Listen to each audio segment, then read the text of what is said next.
मित्रांनो, तू ही रे माझा मितवा या मालिकेच्या आजच्या भागामध्ये आता अर्णव हा घरी येतो, परंतु त्याच्या गाडीची काच ही फुटलेली असते। आकाश समोर उभा असतो। तो आता विचारतो, काय झालं दादा? त्यावेळी आता अर्णव हा खूपच रागात असतो। गाडीतून खाली उतरून तो आता म्हणतो की आपल्या गाडीची काच फुटली आहे। तेव्हा कशी फुटली, कोणी फोडली, त्या गाडीचा नंबर नोट केला की नाही, मी लगेच पोलीस स्टेशनमध्ये जाऊन कंप्लेंट देतो, असं आता आकाश म्हणतो। त्यावेळी अर्णव म्हणतो की एका मुलीने काच फोडली आहे। तेव्हा कोणती मुलगी, तिचं नाव सांग फक्त, असं आता रागातच आकाश म्हणतो। तेव्हा इंदोरमध्ये आपला जो फॅशन शो होता आणि तो फॅशन शो ज्या मुलीने स्पॉइल केला, त्या मुलीने ही काच फोडल्याचा आता अर्णव सांगतो। त्यामुळे आकाश आता खूपच भडकतो आणि म्हणतो, थांब आता मी त्या मुलीकडे पाहतोच। तेव्हा तिला जी शिक्षा द्यायची होती ती मी दिली आहे आकाश, आता परत एकदा। तेव्हा आकाश विचारतो, काय परत एकदा? मग आता अर्णव काहीही सांगत नाही, तो फक्त आतमध्ये जातो। अर्णव असा शांतपणे आतमध्ये गेल्यानंतर आता रागातच आकाश म्हणतो की माझ्या दादाची फक्त गाडीची काच फुटली नाहीये, तर त्याचा इगोसुद्धा हर्ट झालाय। आणि अशी कोणती मुलगी आहे माझ्या दादाचा इगो हर्ट करणारी? तो त्याचाच विचार आता करत असतो। स्त्रीकडे ईश्वरी ही आता मार्केटमध्येच असते। तेवढ्यातच आता तिला नमाचा म्हणजे नम्रताचा फोन येतो। तेव्हा नमा विचारते, काय ग, तू कुठे आहेस? तेव्हा ईशू सांगते की मी मार्केटमध्ये आहे इथे, पण आत्या खूप भडकली असेल ना? मग आता नमा म्हणते, हो ना, ती तर तुझी वाटच पाहतीये की कधी एकदा तू घरी येतीये। तेव्हा ईश्वरी आता खूपच घाबरते आणि म्हणते, ताई अगं मी घरी पोहोचतीये, परंतु माझा ड्रेस खरंच खूप खराब झालाय ग, आणि आत्याने जर का बघितलं ना तर ती मला खरंच खूप ओरडेल। मग आता नमा म्हणते, ऐक ना ईशू, तू एक काम कर ना ग, तू बेडरूमच्या खिडकीतून आतमध्ये ये, ड्रेस बदल आणि पुन्हा बाहेर जा। तेव्हा ईशू म्हणते की गुड आयडिया, असं म्हणून ती चक्क तेथेच उड्या मारू लागते आणि म्हणते, पण ताई मगाशी घातलेला तो ड्रेस फाटलाय ग। त्याचवेळी नमा म्हणते, ताई अगं मी तुझा ड्रेस तर शिवून ठेवलाय, तू फक्त पटकन ये बाई। मग आता ईशू म्हणते, ठीक आहे, येते मी पटकन घरी। तेवढ्यातच आत्या इकडे नम्रताला आवाज देते। मग आले आत्या, असं म्हणून नम्रता बाहेर जाते। दुसरीकडे तेजू आता आजीला म्हणत असते की आजी, मला असं वाटतंय की लग्नाच्या गाठी या तिकडे वर जुळलेल्या असतात आणि कदाचित अर्णवच्या आयुष्यात जी मुलगी आहे ना, म्हणजे त्याचं जिच्याबरोबर लग्न होणार आहे ना, ती मुलगी त्याच्या आयुष्यात आली सुद्धा असेल। मग आता आजी जरा घाबरतात आणि म्हणतात, नाही नाही अजिबात असं होऊन चालणार नाही, कारण आयुष्यात जोडीदार जर चुकला तर सगळं काही बिघडून जातं। मी अर्णवच्या बाबतीत असं अजिबात काही घडू देणार नाही। तेजू म्हणते, आजी अगं मी सहजच बोलले। तेव्हा तू सहज सुद्धा बोलू नकोस, असं आता आजी म्हणते, कारण अर्णवची बायको ना ही चांगलीच असली पाहिजे। मी तर अर्णवच्या बाबतीमध्ये कोणताही धोका पत्करू शकत नाही। तेव्हा त्या पुढे आता आजी जरा हायपरच होतात। मग तेजू म्हणत असते, आजी अहो तुम्ही जरा शांत व्हा। परंतु आता आजी रडत असते आणि म्हणते, नाही मी अजिबात शांत होणार नाहीये, कारण माझ्या मुलीच्या आयुष्याचा जोडीदार चुकला, तिला जीव द्यावा लागला। कोवळ्या वयामध्ये तुम्ही दोघेही पोरके झालात। तेव्हा ती म्हणते की आजी अगं नको त्या जुन्या आठवणी, तू फक्त इथे जरा शांत बस बरं। माझ्या मुलीच्या आयुष्याचं वाटोळं केलं ग त्या सैतानाने, आणि अक्षरशः माझ्या लेकीचा संसार उद्ध्वस्त झाला, असं आजी आता जुन्या आठवणी सांगत असते। पुढे आता आजी म्हणते की मी चांगला धडा घेतलाय, आता मुलगी माझ्या अर्णवसाठी मी चांगली पारखूनच घेणार आहे, जेणेकरून त्याच्या आयुष्यात पुढे कोणतंही संकट यायला नको आणि त्याचं आयुष्य अगदी सुरळीत चालायला हवं यासाठी। आता त्या भूतकाळातल्या आठवणी आठवून आजीला खरंच खूप त्रास होत असतो। तेव्हा तेजू म्हणते, आजी आता आपल्याला पूजा करायची आहे। आजी म्हणते, हो ना पूजा करायची आहे। मग तेजू म्हणते, मी येते हा। तेव्हा आजी ठीक आहे असं म्हणते। आता तिथून गेल्यानंतर आजी आता पुन्हा त्याच गोष्टीचा विचार करत राहते आणि मग तेथे वल्लरी उभी असते। ती मनातच विचार करते की अर्णवसाठी योग्य जोडीदार हवा म्हणे। या ओल्ड लेडीने चांगलंच मनावर घेतलंय अर्णवच्या लग्नाचं, पण अर्णव अर्णवचं लग्न झालं तर सगळीच गडबड होऊन बसेल, कारण ती मुलगी कशी असेल काय माहीत. अर्णव आहे म्हणा माझ्या सांगण्या म्हणण्यामध्ये, परंतु ती मुलगी नसली तर. नाही नाही वल्लरी ऐक, ही पूजा तुझ्यासाठी गरजेची नाहीये, पुढचं प्लॅनिंग गरजेचं आहे असा ती आता मनातच विचार करते. कारण पुढे काय करायचं याचं प्लॅनिंग तिच्या डोक्यात ऑलरेडी असतंच, कारण अर्णव तर तिच्या म्हणण्या बोलण्यामध्ये असतोच. परंतु अर्णवची होणारी जी कोणी बायको असेल तर आपलं काही ऐकलं नाही तर पुढचं सगळं प्लॅनिंग हे आपलं फेल होऊ शकतं असं वल्लरीच्या मनात येतं. इशू आता तिच्या बेडरूममध्ये आता खिडकीतून उडी टाकून येते आणि म्हणते की बापरे, मला पटकन चेंज करायला हवं आणि बाहेर जायला हवं, कारण आत्या तर खूप चिडली आहे. आता नमूने ऑलरेडी तो ड्रेस शिवून ठेवलेला असतो आणि मग इशू लगेच तो ड्रेस चेंज करते तर बाहेर आत्या ही खूपच भडकलेली असते. आणि मग इशू आता पुन्हा दरवाजातून आतमध्ये येते तर आत्या ही रागातच आता देवाची आरती करत तिथे उभी असते. तेव्हा आत्याचा तो राग पाहून आता नमू खूपच घाबरते. मग इशू आता म्हणते की आत्या मी थोडी लेटच आले. मग आता आत्या रागातच तिच्याकडे पाहते आणि पुन्हा आपली आरती तशीच सुरू ठेवते. त्यावेळी नमू इकडून तिला इशारा करते की तू आत्याची माफी माग. तेव्हा इशू सारखी आत्याला सॉरी सॉरी असं म्हणत असते, परंतु आत्या काही तिचं ऐकायला तयारच होत नसते. मग आता इशू म्हणते बरं ठीक आहे, तुला जर माझ्यावरचा राग सोडायचा नसेल तर मी कान धरून उठक बैठक करते, म्हणजे तुझा राग तरी जाईल. त्यानंतर आता इशू पर्समधून अस्थमाचा पंप काढते आणि तुझ्यासाठी अस्थमाचा पंप घेऊन आली आहे. आता हे पाहताच आत्या रागातच तिच्याकडे पाहते. मग आता तुझ्या गळ्याची कसम असं म्हणून ती आत्याची शपथ सुद्धा घेते. मग आत्या आता रागातच म्हणते की तू मलाच मार हा आता. अगं इतका वेळ कुठे गेली होतीस तू. तेव्हा इशू म्हणते अगं मी हेच आणायला गेले होते, पण सगळी ना गडबडच होऊन गेली, कारण आपली गल्ली होती ना त्या गल्लीच्या तोंडावरच खूप ट्रॅफिक झाली होती. सगळे ड्रायव्हर आता ओरडत होते.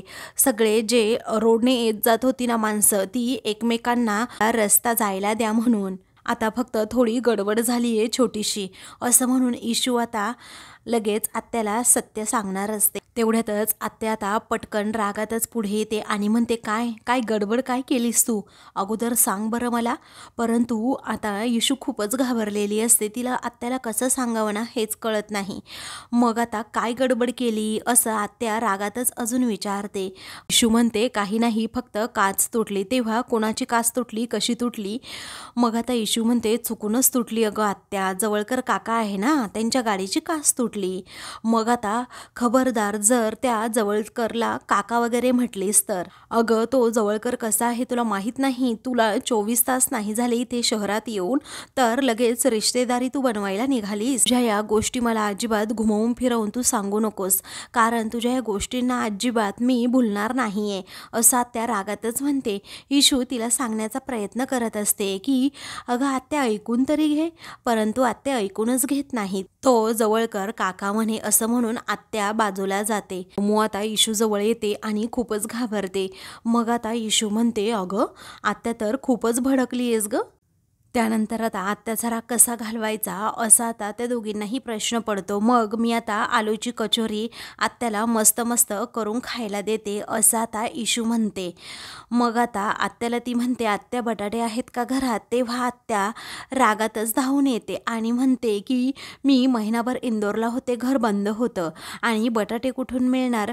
जर तुला एवढी काळजी होती तू लगेच बटाटे सुद्धा घेऊन यायचेस ना. मग इशू आता नेहमीप्रमाणेच म्हणते टेन्शन में सोचा ही नाही. तेव्हा आत्या आता पुन्हा एकदा इशूला बडबड करू लागते. तर नमू म्हणते आत्या अगं मी घेऊन येते ना नाक्यावरून भाजी, प्लीज तू आता हिला काही बोलू नकोस ना. मग आत्या म्हणते नाक्यावरूनच घेऊन ये हा, जास्त लांब जाऊ नकोस. मग नमू म्हणते हो आत्या नाक्यावरूनच घेऊन येते. त्यानंतर नमू लगेच आता बटाटे आणण्यासाठी जाते. तर आलू की कचोरी का हट असं म्हणून आत्यासुद्धा इशूपासून बाजूला जाते.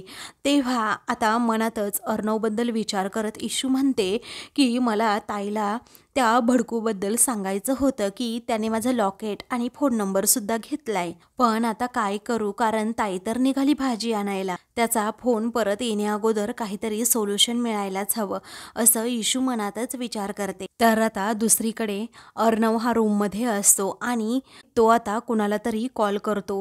त्याच वेळी आता तो फोन इशूला लागतो आणि मग इशू कॉल रिसीव करतच नाही, कारण ती आता खूप घाबरलेली असते आणि ती म्हणते त्या लॉर्ड गव्हर्नरचा फोन आला तर खूप मोठा प्रॉब्लेम होईल या विचाराने ती कॉलच रिसीव करत नाही. तिच्या मोबाईलवर फोन आलेला पाहताच आता फोन ना आता मी घेणारच नाही असा विचार ती आता करत असताना आत्या जोरातच तिच्यावर ओरडते, अगं कुणाचा फोन आहे बघ ना जरा, इकडे आप्पा आहेत का असं अर्णव विचारतो. तेव्हा इशू आता आवाज न ऐकताच म्हणते, कोण आप्पा, कोण आप्पा, कोण, रॉंग नंबर आहे असं म्हणून ती पटकन आता फोन ठेवते. तेव्हा अर्णवला इकडे राग येतो आणि तो आता आकाश तेथे येताच त्याला म्हणतो, आकाश अरे या JK गारमेंटला जर आपल्या कामामध्ये इंटरेस्ट नसेल ना तर जॉईंट व्हेंचर आहे ना ते अगोदर कॅन्सल करून टाक. तेव्हा आकाश म्हणतो, चिल दादा, अरे किती चिडतोस तू, मी बोलतो ना त्यांच्याबरोबर. अर्णव रागातच म्हणतो, हो बोलूनच घे तू. मग आता आकाश पुन्हा एकदा विचारतो, काय रे तू मुलीमुळे जरा अपसेट आहे का. त्यावेळी आता अर्णवला आठवत असतं की हम इंदौर वाले है, हम उधार देते ही नहीं और से उधार लेते ही नहीं असं इशूचं बोलणं आता त्याला सारखं सारखं आठवत असतं आणि त्यामुळे आता तो चिडलेला असतो. तो मोबाईल असतो बेडवर फेकून देतो. तेव्हा आकाश पुन्हा समजावू लागतो की दादा प्लीज तू असं का करतोस ना, मला कळतच नाही. काम डाऊन रे, कारण पूजेसाठी सगळेजण वाट बघतायत, तू चल ना खाली आता दादा प्लीज असं तो अर्णवला मनवण्याचा प्रयत्न करतो. तरीही अर्णवची काहीच रिॲक्शन नसते. तो होही बोलत नाही आणि नाहीही बोलत नाही. मग आकाश आता म्हणतो, दादा अरे कुणालाच माहीत नाही अजून की तू घरी आला आहेस. तेव्हा अर्णव म्हणतो की तू जा खाली, मी आलोच. मग आता आकाश ठीक आहे असं म्हणतो आणि लगेच तिकडे जातो. नमा बाहेर जाण्यासाठी तयार होते. त्याच वेळी आता इशू म्हणते, मलाही तुझ्याबरोबर यायचंय.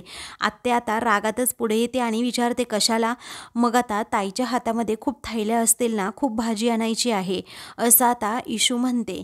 मग आता अजिबात बाहेर जायचं नाही, इथे घरात बसायचं असं रागातच आता आत्या म्हणते.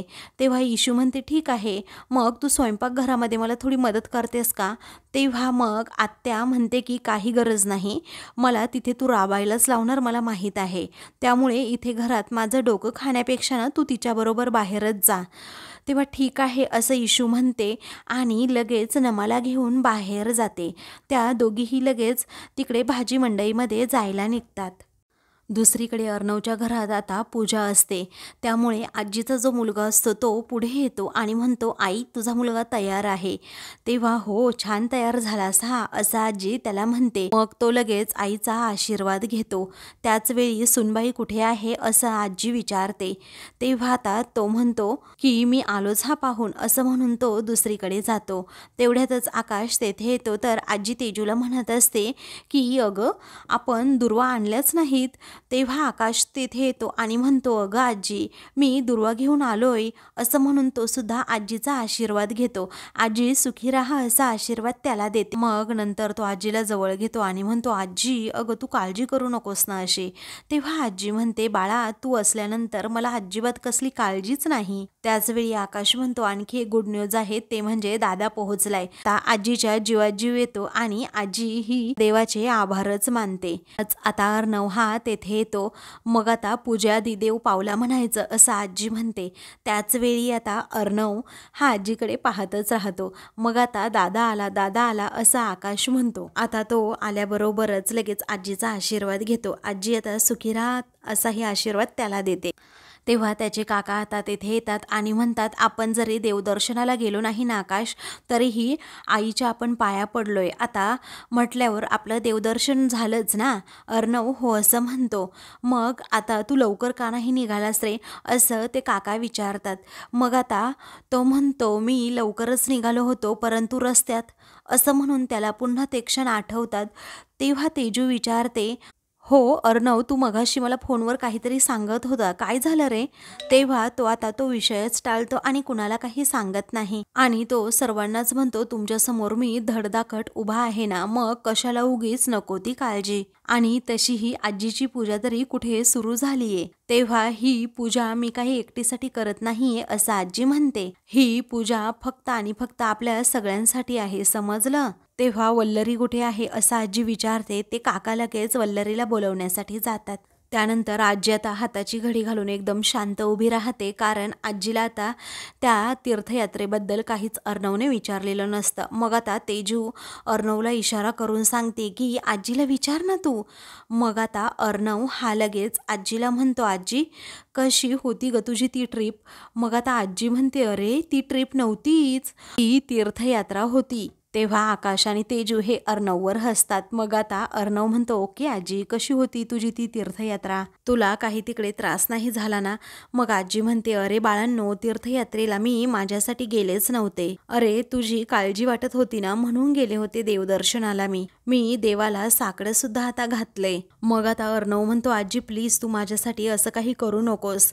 आजी म्हणते, असं नसतं बाळा. अरे आपण यशाच्या पाठीमागे धावत राहतो आणि मग आपल्याला कसलंच भान राहत नाही. त्या वेगातच धावताना आपल्याला आसपासचं काही दिसत नाही. अरे म्हणून तुझी सर्वात जास्त काळजी वाटते. तुझ्या या वेगाला लगाम घालण्यासाठी हक्काचं कुणीतरी हवं, आणि म्हणूनच मी तीर्थयात्रेला जाते. तेव्हा अर्णव म्हणतो की आजी पण अगं प्लीज.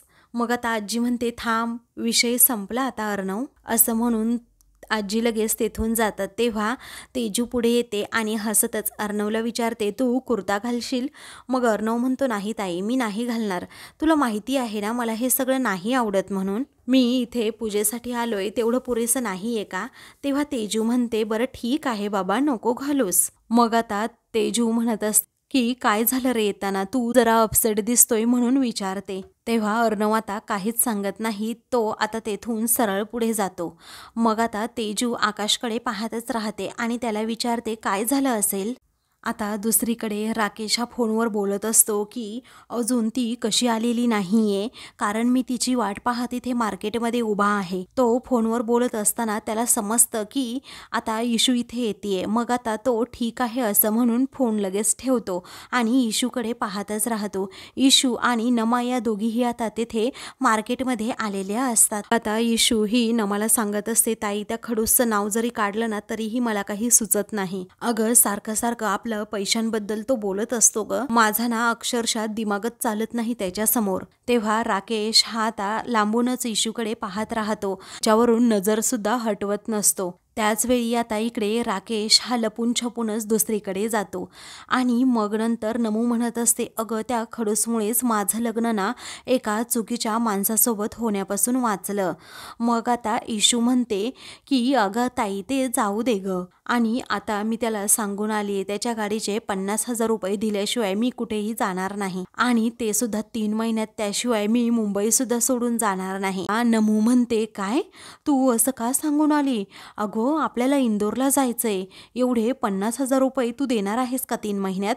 इशू म्हणते, हो देणार आहे मी 50,000 रुपये. पुढे आता नमा म्हणते, अगं इशू एवढा इमानदारीचा जमाना आहे का?